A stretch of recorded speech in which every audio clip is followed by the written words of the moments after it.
Y'all like the pink hair? I think it looks pretty good actually. So this year's been weird. Real weird. And I just want to go for some music that I felt kept me sane this year. It's quite the combination of sounds and different things. It's a lot of good fun. And by the way, this video is going to be split up into 2 sections. So like there's the albums and there's the songs. I'll try to like figure out the YouTube chapter, whatever thing to separate that. I'm gonna start this off with some honorable mentions. I only have one. It's my album, Entry 01. Stream it on Spotify. It genuinely just gave me something to work on this year when I really just haven't been doing anything. I'm not saying it's good. I'm really not. If I was to honestly rate it, it'd be like a 5, maybe a 6. But it helped me feel better about this year. I mean, I didn't really do a whole lot of writing in it.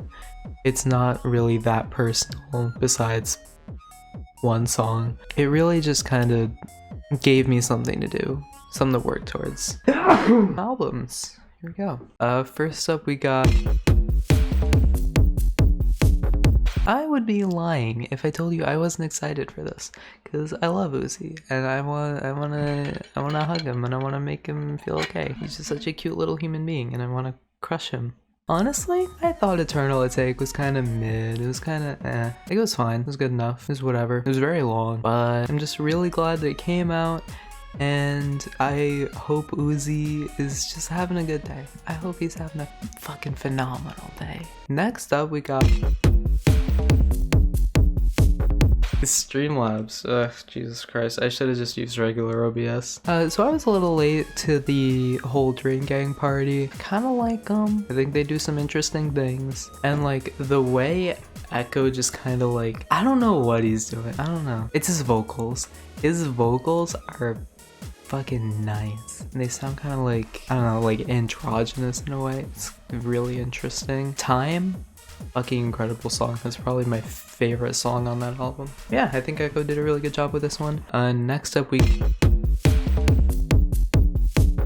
is a weird one. It's from Bandcamp. Literally how I found this album, I was streaming like a couple years ago and this guy came in like, hey yo, you wanna hear some of my music? It's on Bandcamp. It's kinda experimental electronic music. And I was like, that sounds kinda spicy. I kinda like that. And like I sampled some of it and it was kinda cool. And I wanted to listen to more of it. I didn't get around to listening to more of it until this year.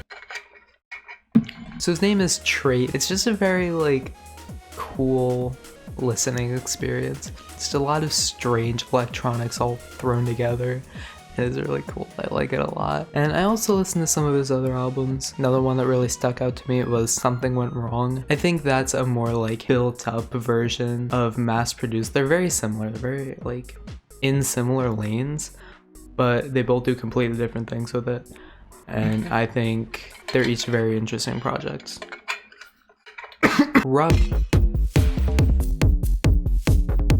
This came out last year. I am late on it once again.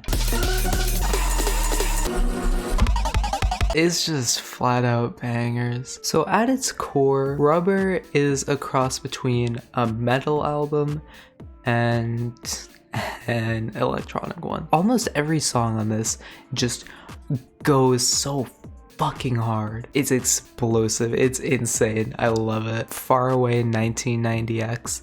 That is a work of art. I love that song.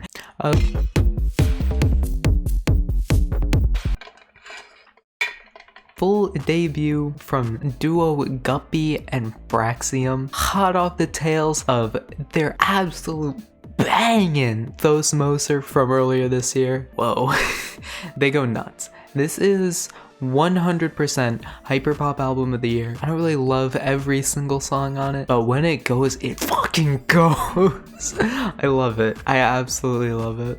If you're into hyperpop at all or like interested, give this album a try. I'm like 12 years late on this one. It was like 7 when it came out, so can't really fault me. It is a very holistic experience. There isn't one bad song on it. Just just keeps going and going and going. But it's not like one-dimensional either. It like is two-dimensional. My favorite song on it, probably Air War or Excuse Me. Alice's like absolutely wild vocals on that one really stick with me. I think I'm gonna go with Air War though, because I love this song. I don't know what it is.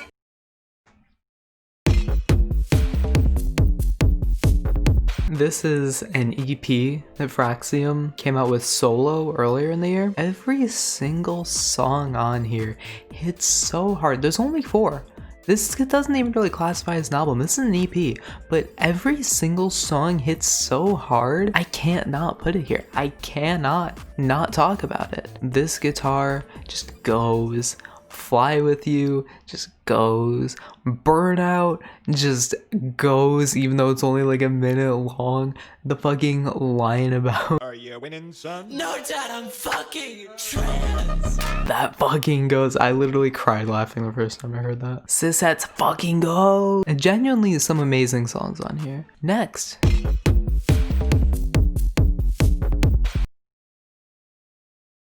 I love this album.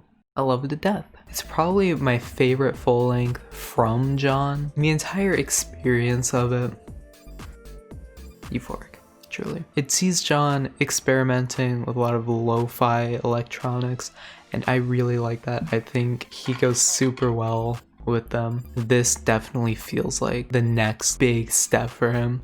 I am so excited to see what his next album looks like, whenever that may come out. Honestly, So Far So Good is very underrated. I've seen a ton of YouTube videos of people like ranking every song on No Future. They always put So Far So Good so low. It's like, it's one of the best songs on the album. That, Good Morning, Untitled. Untitled makes me cry every time I hear it. I think if this year didn't go as poorly as it did, No Future would have been my album of the year, but unfortunately mental illness kicked in and gotcha, this is not album of the year, but it's not enough, Gex. It's not. It's just simply not. Every single song is a banger. On 1,000 Gex. This is genuinely like a 10 out of 10 album for me. I love it. I absolutely love it. Attention to detail is fucking incredible. And then they went and they released the Tree of Clues. And the Tree of Clues, it's so good. It is so good. I love it. Best remix album of the year. I'm 100% convinced of that. I don't like remix albums. I don't. I really don't. I don't think they add much. I would usually prefer to just listen to the original songs. This has songs that rival the originals. I don't say that often, but genuinely, they're that good. Also, fun story, I almost cried one time to A.G. Cook's remix of Money Machine because it's just incredible. It's beautiful. But now we got album of the year, and it's... There's some hyperpop elements on it, but it's definitely more of an alternative pop album. It's just a solid pop album, in my opinion, with some nice experimentation. And genuinely, I think Breakins is going to be the face of the pop world in the next like 5-10 years. He's going places. This man is going fucking everywhere. Every song hits so hard. Rozier was my most played song of the year. I played it over 100 times over the course of 2 days when it first came out. The energy is incredible. Punk 2, easily 10 out of 10, album of the year. I love it. I love everything about it. Now we got some songs. And we're kicking it off.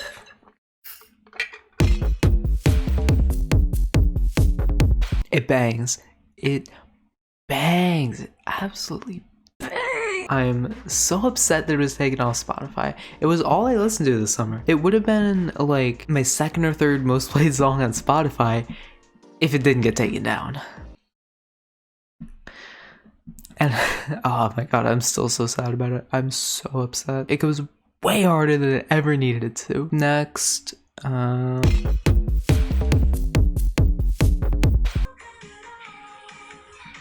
love this song. I love it. The song just hits. Honestly, Laura Les talking about her horrendous lifestyle is very interesting, and I think it's done very well here. The production hits like everything on the original 100 gecs EP. There's not really much I can say about it. It's just a nice quality banger.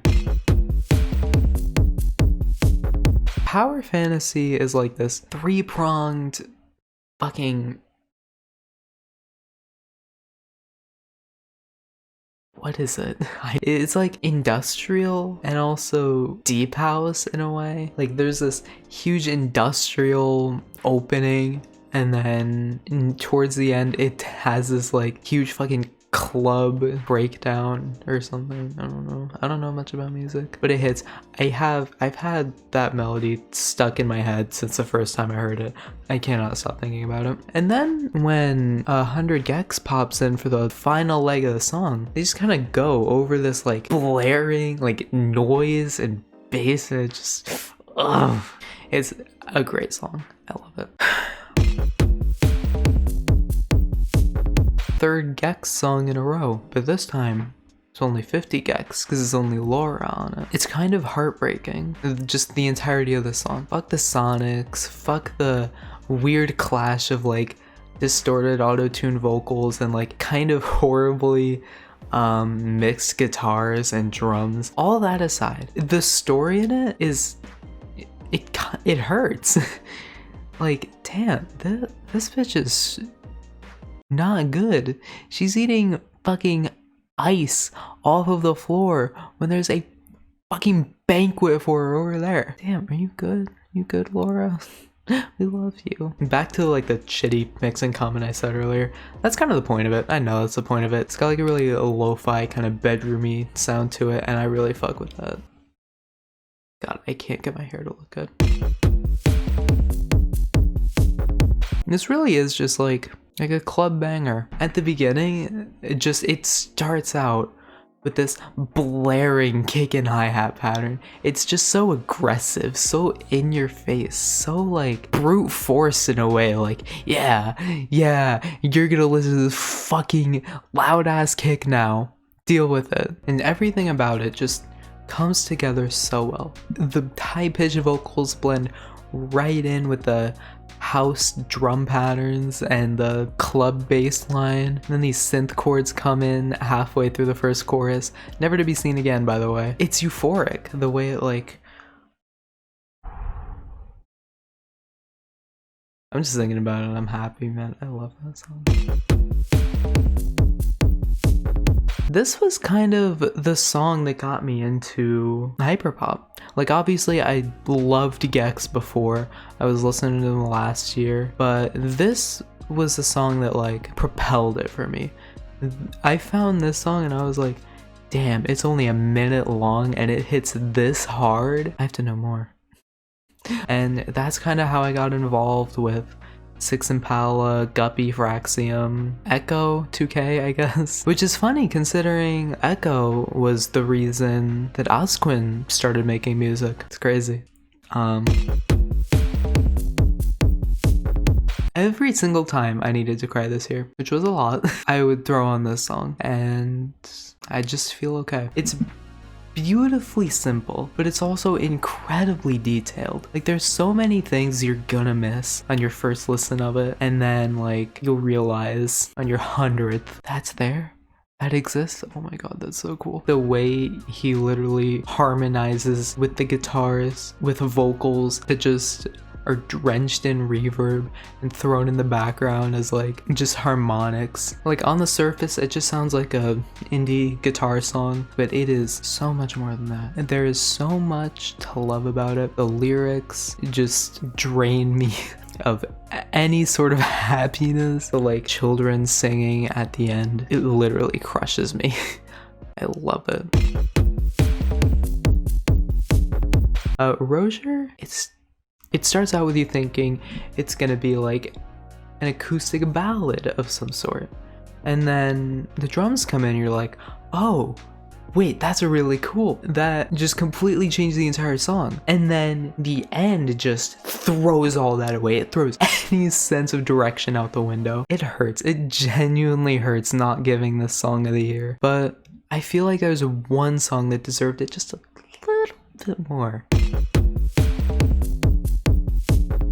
Guppy and Fraxium, Food House themselves, their debut, whether they knew it at the time or not, immaculate. This song is 100% the hardest hitting song to release this year. Fucking incredible. And its pacing, and its just completely out of nowhere switch ups into completely different genres for no reason. It makes no sense, but it doesn't have to. It doesn't want to. I love it. The way the way too loud, detuned saw waves come in the first verse for no reason. It's so brute force. It's so out there. It's just wild. The chorus, the bass line, Fraxium's absolutely nuts bars about stealing Red Bull and going to a furniture store for fun. This is the hardest hitting song of the year. 100%. 100%. I love this song. I absolutely love it. Now it's time to close off this video with the worst album of the year.